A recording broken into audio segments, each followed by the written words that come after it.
Hey guys, welcome back to my channel.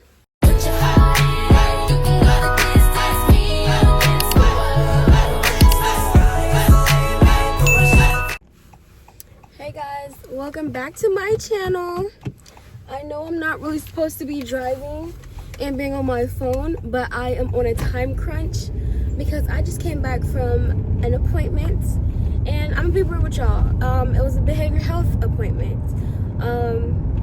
Not too long ago, I was diagnosed with bipolar 2 disorder, and I've been medicated, and I also wanted to get the help that I needed, so I'm in therapy. And one of the things that they always talk about, like one song that always comes to mind is the one from Michael Jackson's Man in the Mirror. It kind of says, one of the verses is, if you want to make the world a better place, take a look at yourself and then make the change, because that is so true.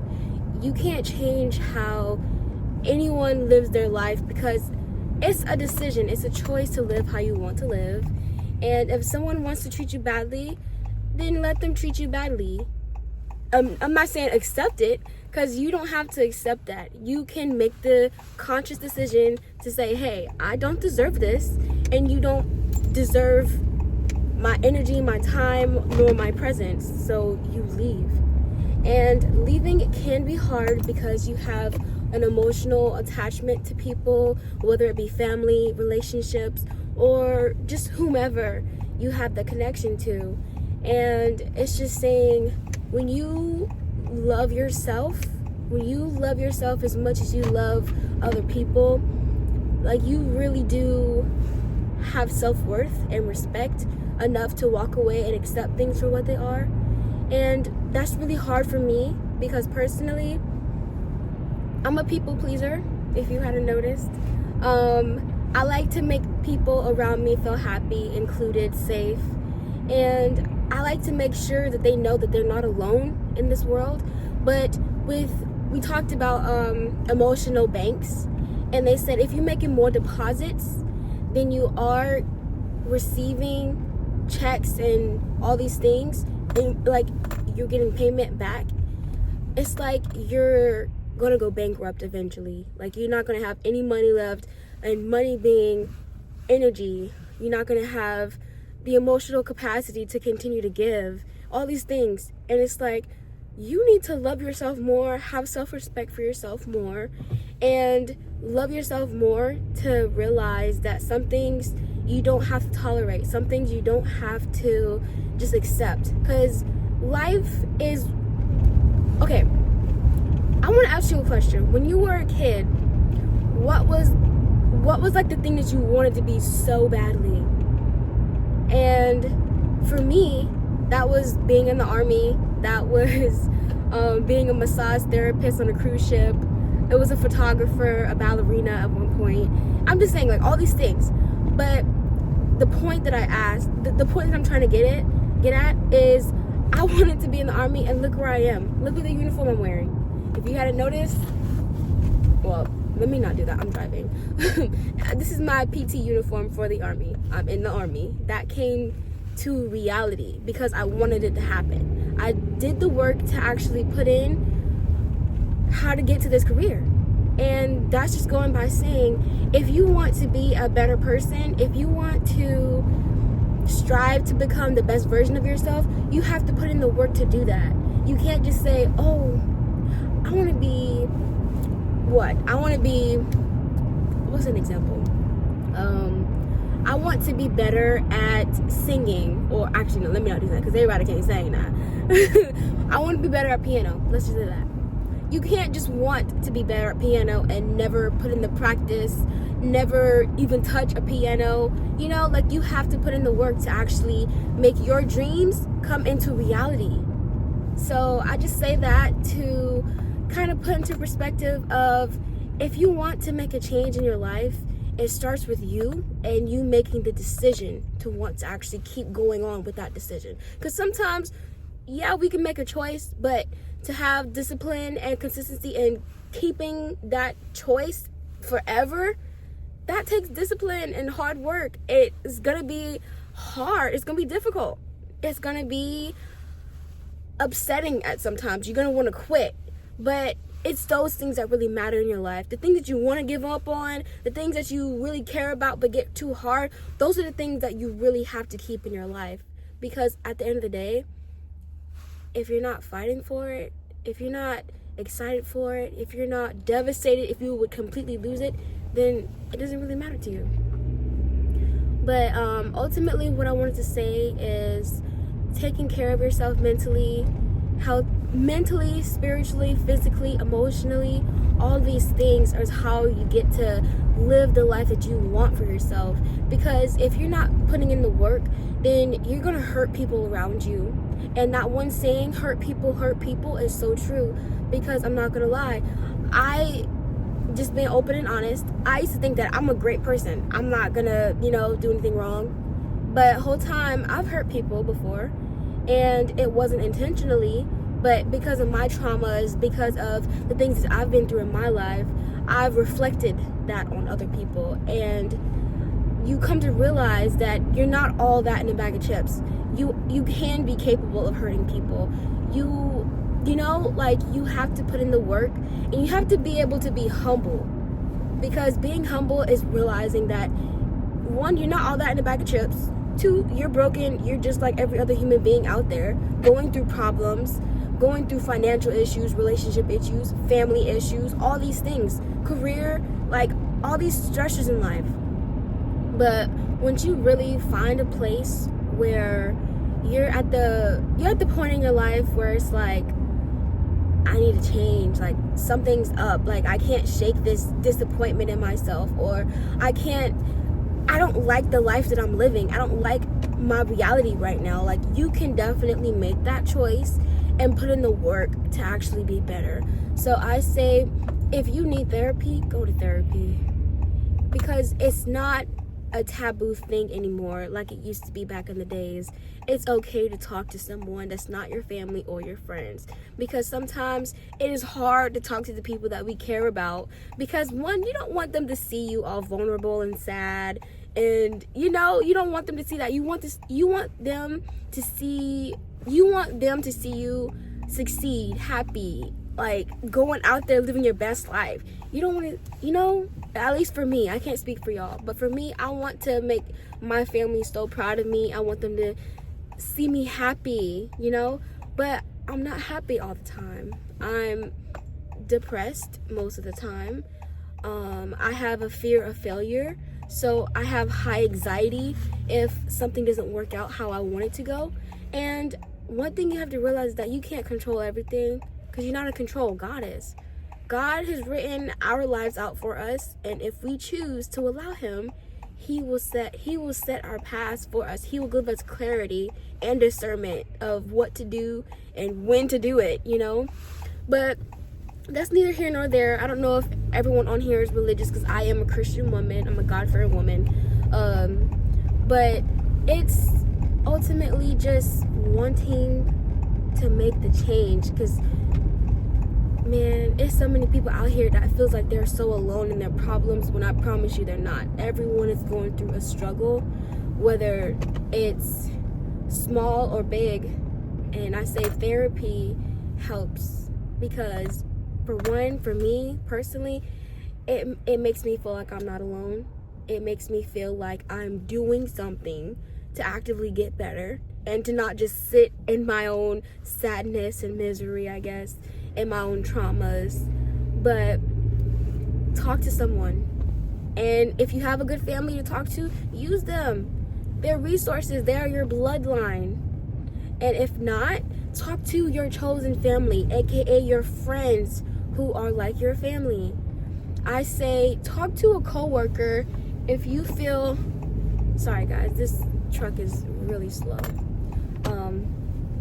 If you feel like you can trust them with your life, talk to them, because we're not supposed to go through this life alone. God did not create Adam to be alone. He created Eve.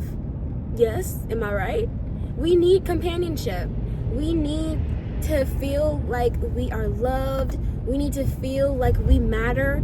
Like all these things. And when we isolate ourselves and make us feel unworthy of that love and acceptance, that's when the sadness starts to happen. you know, and you can't stay there. That's one of the things that Medea said on one of her movies. It's okay to be sad, a little depressed, be in your feelings for a little bit, but don't stay there. You cannot stay there, because if you do, that's when the bad stuff start happening. And I'm being open and honest.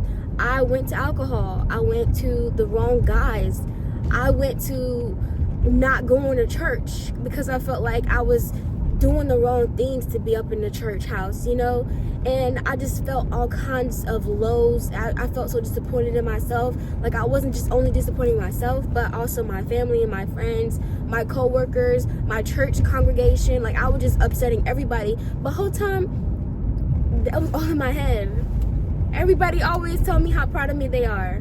Everybody's always speaking highly of my character. And the whole time, it's just me. I need to make the conscious decision to love myself and give myself grace and forgive myself for the things that I didn't know any better for. And even if I did know better, I still made the conscious choice to do the wrong thing. So that's why it helps for people to talk through their problems to other people, because testimonies, man, I tell you, I've heard some testimonies in my day, and they literally made me cry of how similar and how relatable it was to okay. I'm trying to park, y'all, and I've never in my life loved pulling in parking. Like, I hate it with a passion, so I'm just gonna back up and reverse in. But yeah, I don't want this to be a long video, but long story short, I'm really glad that I had the courage to come on here, talk about myself a little bit, because I'm not gonna lie, I have a story to tell, but I feel like it's not appropriate to tell right now, because I feel like I need to ease y'all into it, because a lot has happened in my life, and a lot of people will be surprised that I'm still this happy and going, like, you know. But God is bigger, God is stronger, God is way more powerful than any circumstance that I'm going in my life. Like, I could be going through the worst thing, and I could always tell myself it could be worse, because it really could. I have did the work with God to prepare myself for all the negative things that are going to come my way, and that will most likely happen whenever I'm getting closer to God, because the devil does not like when you are close to God. He will do everything in his power to knock you off your yo, man, like, I did this, like, thank you, God. And he don't like that. He gonna test you for sure. They say he gonna give you the strongest battle, and I've been through that battle my whole life, and I'm still going through it currently. But like I said, I am doing the help. I'm doing the things to help me mentally and physically and spiritually and emotionally to be my best self, not only for myself, but for the future people that I will have in my life. Because like I said, I want to be a wife, I want to be a mother, I want to have all these relationships, and I can't do that if I'm still broken. Because I want to be my most healthiest self, and not being physical wise, but I mean mentally especially, and spiritually. Those are my top two things that I want to take care of before I even start dating again. I'm not gonna lie, I've been broken up with my ex-boyfriend for a year and 4 months. And I've been on, tried to be on 2 dates, and they both failed because I'm not healed. And I'm not going to put anyone else through that. Granted, that wasn't me, that was them. They disappointed me, and I blocked their number. So, but no, like, I realized during that whole stage of, you know, just talking, get to know that person and allowing them to get to know me, I didn't want them to get to know me. And I was like, no, like, if I'm going to put myself back out there, I have to be 100%, at least 80, all right? Because sometimes you're not going to be completely healed to start moving on to the dating life again. But when you are loved by the correct person, they will make you love yourself more. But that's neither here nor there. I'm just saying that you really truly need to look within yourself first before you start looking on the outskirts of what your reality is and what has happened in the past and what is going to happen in the future. So if you guys want more on my whole story, stay tuned for that. What do they call those videos? Story time. There you go. Stay tuned for that story time. Y'all thought I was done. I actually wasn't. So, I forgot to tell you guys the exercises that she told us to use to cope. So, of course, everybody's gonna guess it is breathing. But the information that she kind of made simpler, she said to think of it as breathing as a car. So when you put, hold on. I know. I'm sorry. See that right there? Oh my gosh, that was a perfect example. I did not need to react. I did not need to react. That was, oh my gosh. Okay. But she said before you react to something, you have to think about, is it really necessary to act on? Or do I need to just let it go and choose my battles? And she said something else, I forgot.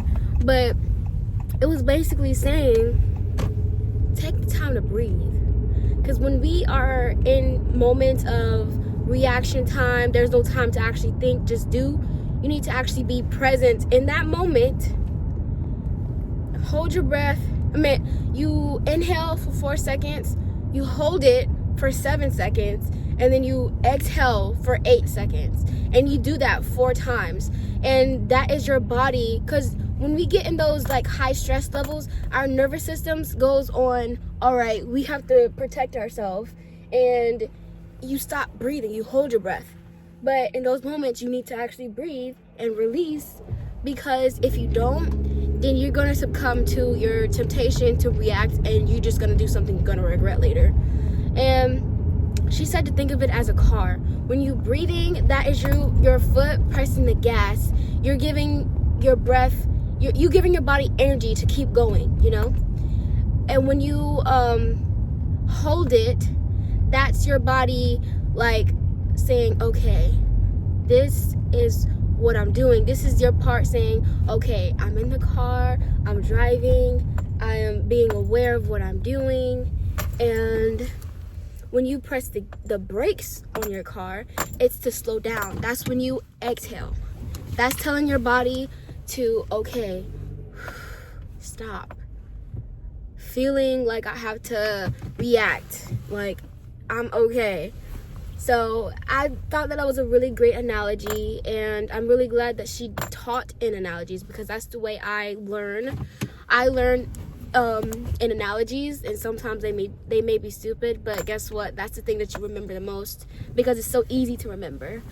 And just like one of my favorite movies, Forrest Gump, like he was saying how his mom always had a great way of explaining things to him because he was autistic. But never mind that. But yeah, so breathing whenever you get into those high stress levels of anxiety, emotions, and even if you get angry, like with any emotion, you can definitely use this breathing technique. And like I said, I'm going to repeat it. It's breathe in for 4 seconds, hold for 7 seconds, and exhale for 8 seconds. And you do that 4 rounds. So you will definitely feel calmer. You will feel more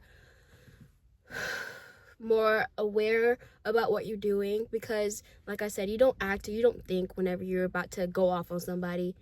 So like I said, use that example of me whenever that dude was about to pull out the parking lot, and I use the beat, but should have did that. But hey, I'm reassessing my behavior. I could have did better, but hey, moving better. I'm doing better moving forward. But no, I think this is the end of this video. But I hope a lot of good information came out of this video and this session. Like I said, I would love to do a story time about my whole life, because I feel like sometimes your testimony needs to be heard, whether you want to say it or not. And it's difficult, it's painful, but sometimes we need that cathartic.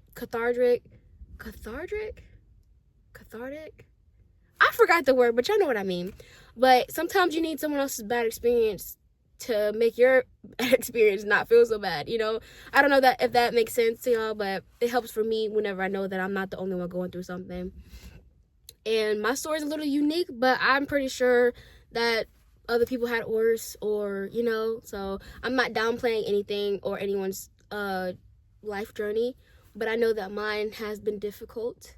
And me being 21 years old, I am trying to get my life on track so that my future can be beautiful, peaceful, and not so dramatic and traumatizing. Like, we're trying to break generational curses over here, okay? But I've been yapping this whole time, so y'all, thank y'all for watching my video. Bye, honey.